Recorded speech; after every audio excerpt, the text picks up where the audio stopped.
اب ایک حدیث ضعیف ہے اور دوسری جانب امت کا اتفاقی موقف ہے اور کوئی اور ہمیں دلیل نہیں مل رہی، تو امت کا یہ جو عمل ہے یہ خود بھی دلیل ہوگی، امت کا عمل یہ خود دلیل ہوگی، جس کو تواتر عملی، تواتر حکمی اور تواتر قدر مشترک کہیں گے۔ جیسے یہ جو 5 نمازیں ہیں، 5 نمازیں کن کن اوقات میں پڑھنی ہیں، اگر آپ ان کی احادیث تلاش کریں گے تو حدیث آپ کو ملے گی خبر واحد کر دے گی، جو قطعیت کا فائدہ نہیں دیتی بلکہ ظنیت کا فائدہ دیتی ہے، یعنی اس سے قطعی عقیدہ ثابت نہیں ہو سکتا بلکہ ظنی عقیدہ اس سے ثابت ہوگا۔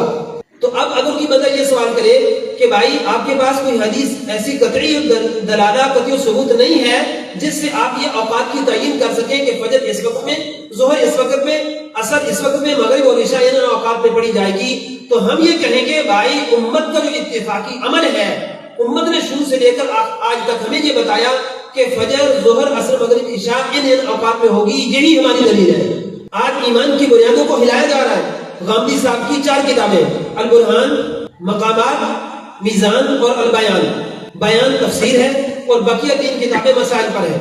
اس میں سے 30 مسائل میں نے ایسے چنے ہیں اور صفحات کے نمبر سمیت، اگر وقت ہوتا میں آپ کو کچھ بتاتا تو انہوں نے اسی کو دلیل بنایا کہ جی اس پر حدیث نہیں ہے۔ مثال کے طور پر امام مہدی علیہ السلام کے ظہور کا عقیدہ انہوں نے کہا کہ اس کی ضرورت نہیں ہے، وہ جو روایات میں ذکر تھا اس سے مراد عمر بن عبد العزیز تھے۔ اسی طرح انہوں نے کہا حضرت عیسیٰ علیہ السلام کے نزول کا عقیدہ یہ اگرچہ امت ان کو مانتی ہے لیکن یہ جو احادیث ہیں، جن احادیث میں یہ بات آئی ہے وہ محدثین کی اصولوں کی روشنی میں متکلم فی ہے۔ اب متکلم فی ہونے کا کیا معنی کہ حدیثیں ضعیف ہیں، لہذا یہ جو نزول کا عقیدہ ہے یہ بھی کوئی قطعی اور ضروری عقیدہ نہیں ہے، جبکہ امت کیا کہتی ہے کہ نزول مسیح علیہ السلام کے عقیدہ کے بغیر آدمی مسلمان نہیں ہے۔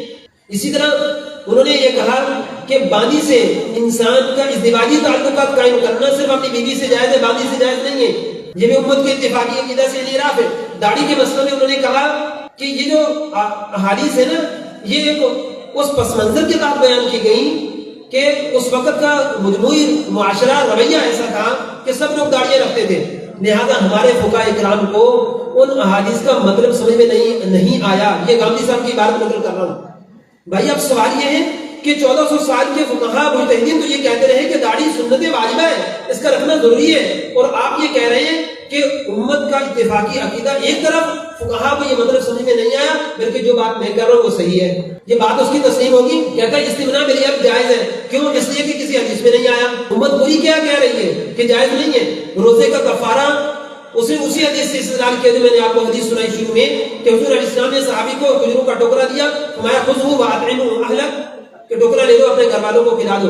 اس نے کہا کہ دیکھو اس حدیث سے ثابت ہوا کہ کفارہ ادا کرنا واجب نہیں ہے۔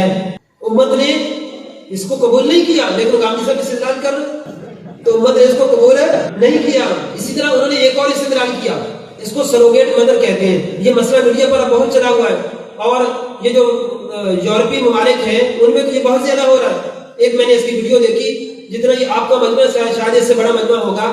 ایک خاتون نے سوال کیا کہ کیا ایک مرد اور عورت یہ چاہتے ہیں کہ ہم بچے کو جنم نہ دیں، تو میڈیکل کے طریقے سے ٹیسٹ ٹیوب بیبی جس کو کہتے ہیں اپنا مادہ منویہ لے کر کسی اور خاتون کے رحم میں رکھتے ہیں، اور پھر اس سے بچے کی پرورش ہوتی ہے، گروتھ ہوتی ہے، اور وہی دوسری خاتون بچے کو جنم دیتی ہے، تو کیا یہ جائز ہے یا نہیں؟ تو غامدی صاحب کہتے ہیں رضاعت کے مسئلہ پر قیاس کرتے ہوئے یہ جائز ہے، اور کہا کہ اس کی اصل ماں یہ ہوگی جس کا مادہ منویہ تھا، اس کا باپ بھی یہی ہوگا، اور جو دوسری ماں ہے جس نے اس کو جنم دیا وہ اس کی رضائی ماں کہلائے گی۔